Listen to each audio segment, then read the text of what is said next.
What's going on, car family? I'm Ben Wayne. Thank you for joining me in another video.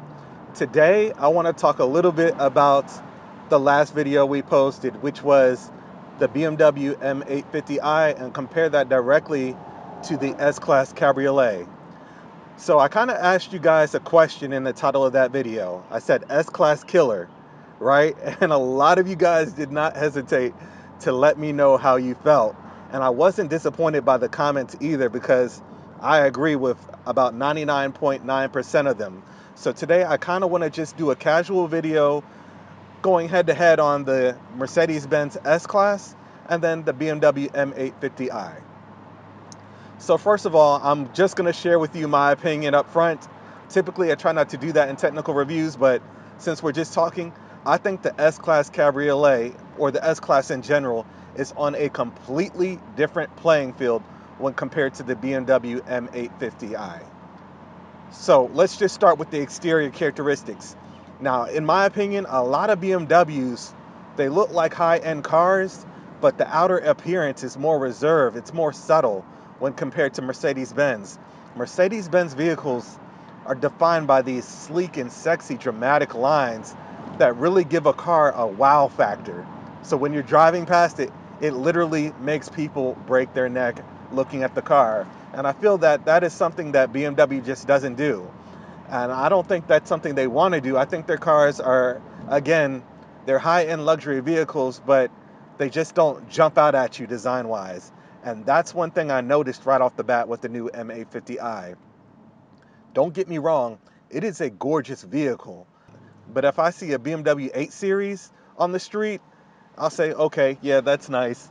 But if I see an S-Class on the street, an S Coupe or S Cabriolet, I'm turning around and looking at that, right? So I think that's something that really sets these cars apart before you even get into any of the technical details as far as performance is concerned. So compared to the front, the 8 Series is defined by those gigantic kidney grills. It's almost the only thing you see when you look at that car from the front. Now, if you look at an S-Class Cabriolet, you get that beautiful, curvaceous and sculpted bodywork as well, along with the Panamericana grille if you have an AMG model, and I think that just looks stunning. And to take it a step even further, Mercedes-Benz even has crystals in some of the headlights of the S-Class coupes and cabriolets, like your Edition 1s or your Edition 130 Cabriolet, which we reviewed about 2 years ago. So Mercedes-Benz really just seems like, in my opinion, they can't be beaten when it comes to the details and taking luxury to the next level when compared to BMW. Now, at the side profile of both cars, again, the 8 Series has these sharp creases that BMW is known for, kind of like these sharp straight lines that kind of give the car a shape, or, you know, a defining characteristic that makes it look like all the other BMWs. But the Mercedes-Benz S-Class Coupe, the lines on that car are just amazing. It's curvaceous. That car looks so good. I'm willing to say that it made people forget about the CL class that was out before it. And I mean, to me, the S-Class Coupe just looks amazing. I love how dramatic Mercedes-Benz vehicles are. Now, coming towards the back of both cars, I mentioned how detailed the tail lamps are in the BMW 8 Series in that technical review. And they are detailed. They're nice LED tail lamps, which would be industry standard for a car of that level. But when you come over to the S-Class, you get those organic LED tail lamps, and they have those 30 wafers inside the tail lamps, kind of giving it a 3D effect. And again, there's that wow factor Mercedes-Benz is showing you again in that S-Class, and it really just sets it apart for me. So that's just the exterior characteristics of both cars, from my opinion. So I think overall the S-Class looks better. Now, as far as performance is concerned, the S-Class, the S560 Cooper Cabriolet, is powered by a 4-liter bi-turbo V8. That's the hot inside V configuration we talked about quite a few times in our videos. So the output for that is about 463 horsepower, 516 pound-foot of torque. That's connected to a 9-speed automatic transmission. Your 0 to 60 time is going to be about 4.5 seconds. Then you have the S63, taking it a step up. So you have a handcrafted AMG 4-liter bi-turbo V8, putting out 603 horsepower and 664 pound-foot of torque. That's connected to, again, a 9-speed automatic transmission. And then you have the S65 Cabriolet, which kind of doesn't really belong in this conversation, but for the sake of being detailed, that's powered by a 6-liter turbocharged V12, putting out 621 horsepower and 738 pound-foot of torque. That's connected to a Mercedes-Benz 7-speed automatic transmission because their 9-speed can't handle all that torque. So that's a 7-speed automatic transmission. Your 0 to 60 time is about 4.1 seconds. So I would compare that S65 Cabriolet more towards a Bentley. So going back towards the BMW M850i, that's powered by a 4.4 liter twin power turbocharged V8. That's putting out about 533 horsepower and 553 pound-foot of torque. Now your 0 to 60 time for that is going to be 3.6 seconds or 3.4 seconds or so, whether it's the coupe or convertible you get. And that's connected to a ZF 8-speed automatic transmission, which is in a ton of vehicles today, but that's a subject for another video. So with that being said, the M850i is quicker to 60 than the standard Mercedes-Benz S560 S-Class. All right, now the S63 goes 0 to 60 in 3.4 seconds, but to keep it fair, I think we should compare the S63 to the BMW M8 competition, which was recently announced. Now that car is getting 0 to 60 between 3.1 and 3.3 seconds, whether you're going for the coupe or convertible. And regardless of who you are, you have to admit that is fast, right? That is fast. Now let's talk a little bit about pricing. So the S Coupe starts at about $125,000. That's Cabriolet, that's going to be around $130,000. S63, honestly, you're talking around $180,000 before you start piling on the options. So that could easily be a $200,000 car. Again, I'm not saying that's bad because I do believe the S-Class is on another level when compared to the BMW 8 Series. And then we have the S65 Cooper Cabriolet that's coming in around $250,000. That's Bentley money, okay? So then we have the BMW 8 Series. Now, whether you're going for the coupe or convertible, it could be about $110,000 to $120,000 respectively. Now, BMW just announced the M8 competition models last week, and those are going to be around $140,000 to $150,000. So overall, I think it's safe to say that the 8 Series is going to be around 20 grand minimum cheaper than the S-Class, depending on what model you're comparing it to, right? So right off the bat, the 8 Series is a slightly cheaper vehicle. Now, by no means am I saying the BMW 8 Series is inexpensive, because it's not. It's an awful lot of money. There's an i8 right there. It's an awful lot of money for that car. So there are a couple key features that really start to set these cars apart. Now, a lot of you guys mentioned this in the comment section, and again, I agree wholeheartedly. We already talked about the exterior, but when you take a look at the car's interiors, that to me, it's night and day, the difference between the two.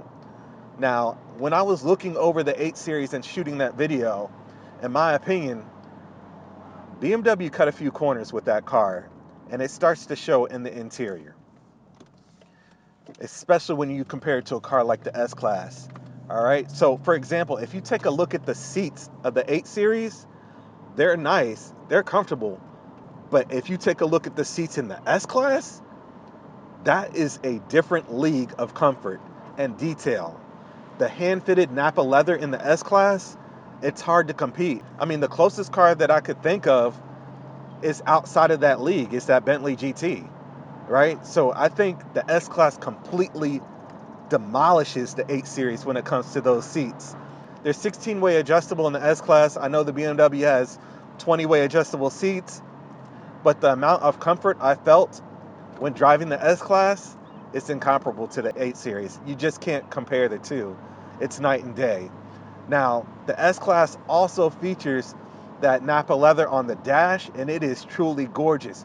You also get features such as the flowing line wood trim, which really just takes the car up a notch. So like I said, a lot of people are really starting to compare the S-Class to that Bentley GT. There's no one who's really comparing the 8 Series to the Bentley GT. And the reason being for that is that it's just not on the same level as the S-Class. That's just my honest opinion. Now, other details in the interior, if you look at the door panels of the S-Class, again, far more plush than the 8 Series. I'm not saying the 8 Series isn't nice, because it is, but I think for the price that BMW is asking, I think that's a little overpriced, to be honest. That, on top of the fact that the 8 Series supposedly is the second generation of the 8 Series everybody loves from the 90s, which looks stunning in my opinion. That is the replacement for the 8 Series in the 90s, but also replacing the 6 Series. And the 6 Series is actually larger than the 8 Series. It makes me feel a little bit like BMW tried to throw in some luxury in this new 8 Series, make it smaller than the 6 Series, jack up the number from 6 to 8, and charge a premium, right? I feel like that's what BMW did. I feel like the 8 Series looks really good, but ultimately, it kind of feels like a rebadged 6 Series. All right, let me know in the comments if you feel otherwise, and let me know why. But from my standpoint, people who are purchasing the 8 Series are paying more for a car that is smaller than the 6 Series, which was cheaper, right? So I feel like there's some discussion that needs to be had there. I feel like around $120,000 for a BMW 8 Series Cabriolet is a little much, right? So going back to the interior, there were some other corners that were cut.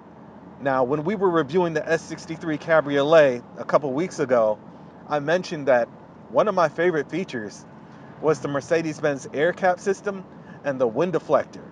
Now, a lot of cars have wind deflectors, but the S-Class Cabriolet has a button you can press, and the wind deflector automatically raises behind the seats, as well as the air cap system. In the 8 Series, a car that is relatively expensive, I have a manual system. I have to grab the wind deflector from inside the trunk, place it over the rear seats, and manually adjust that. Now, that's a first world problem, but since we're charging that much money for that car, I feel like since we're trying to come up with a car that's competing with the S-Class Cabriolet, or even get people to consider the 8 Series over an S-Class Cabriolet, that was a major miss on BMW's part. So that's definitely something I feel like should have been in the 8 Series. Another feature, both cars are available in convertible soft top, right? The soft tops have been done extremely well on both vehicles, but another major miss from BMW is if you open the trunk of the 8 Series, and I didn't show you guys in the video, there's a tray that can be manually raised or lowered, whether the top is up or down. So if the top is down, you can lower the tray, and that gives space for the top to be placed when the top has been lowered. Now, when the top is raised, you can put the tray up, increasing the cargo capacity inside the trunk. In the S-Class, that is done at the push of a button. That is automatic. It's all electronic. So I feel like that's something that BMW probably should have incorporated in that car, asking for that amount of money. That's just my opinion. I feel like that was a miss on BMW's part. So you guys let me know what you think about that as well. Now, going back towards the interior, I know I'm all over the place here, but I'm just thinking out loud. We mentioned that the 8 Series is smaller than the 6 Series. Now, if you come up to the S-Class, you're going to notice that is a relatively large vehicle, right? So you could sit 2 adult occupants in the back of the S-Class Cabriolet for a short drive, and they would be fairly comfortable. Now, in the 8 Series, I would not want to sit back there. Notice in that review, I didn't even bother getting back there because it just seems way too cramped for 2 adults. You could fit some kids back there. This is just something I noticed. I know that most of the people who own these cars will probably only be having 2 occupants in the car, the driver and the passenger. But again, I'm just comparing the two. So that's something I noticed as well. Now, one thing I do like about the 8 Series, and I never thought I would say this, is the iDrive system. Now, when iDrive first came out, it was pretty terrible. Everybody bashed it. But this iDrive system in the 8 Series, it's really advanced. The screen in that car is extremely responsive. So it's a touchscreen, you have gesture control, you have voice control, and then you can use the knob in the center console to control that. Now the S-Class does have a nice infotainment system. I'm not going to take that away, but it's not touchscreen, right? So you don't have a touchscreen feature and you don't have gesture control, but you do have two dual 12.3-inch display screens, which are just, they're huge. They're huge, and I love the size of them. I love having all the tech and all the controls available in an area that's easy for me to see. So in the 8 Series, the iDrive system, the main screen is 12.3 inches, but the screen for the instrument cluster is 10.25 inches. In the S-Class, it's dual 12.3-inch displays. So you kind of have to pick what you like. That's up to one's opinion for that, but that's just something I want to point out. But overall, I really think the S-Class is just on a completely different level than the 8 Series, right? So when I said S-Class killer, I was hoping that you guys would weigh in on the comment section and say the same, and a lot of you did. I even had one person say that they are a huge BMW fan, but they have to give it up to the S-Class, right?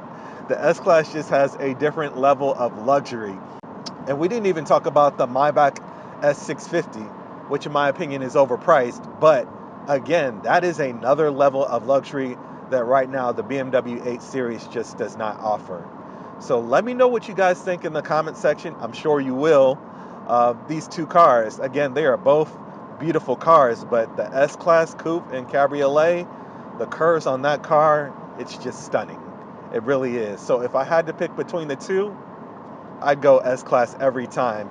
Even if the 8 Series might be faster to 60. Most people buying this car are buying this car to cruise and hear the exhaust systems, which sound terrific in both vehicles. So that 0 to 60 time really doesn't matter all that much to me. So at a high level, we discussed the different trims, the pricing, and the features of the cars. Be sure to check out the technical reviews of each of the cars if you haven't seen that yet for more details. One thing I do want to say is that the S65 Cabriolet at $250,000, even if I had the money, I'm not sure I would buy that car because the depreciation on some of these cars is just insane. For 250 grand, I would go with that Bentley Continental GT that has that 6-liter W12, 626 horsepower, 0 to 60 in the mid 3s to low 3s, and a dual clutch transmission. I go with that Bentley Continental GT every single time, because when you see a Bentley, there are not a ton of other trim levels that are $100,000 cheaper that Bentley offers that look just like that. To the average person who sees like an S65 or an S63 Cabriolet, they might mistake that for an S560. And if I'm driving an S65, I worked too hard for you to confuse that for a poor S560. But at the end of the day, I would take any of these cars if I was offered. Thank you guys so much for watching. Please be sure to weigh in the comment section. Let me know what your thoughts are. Thank you for all the continued support, and I'll talk to you in the next one.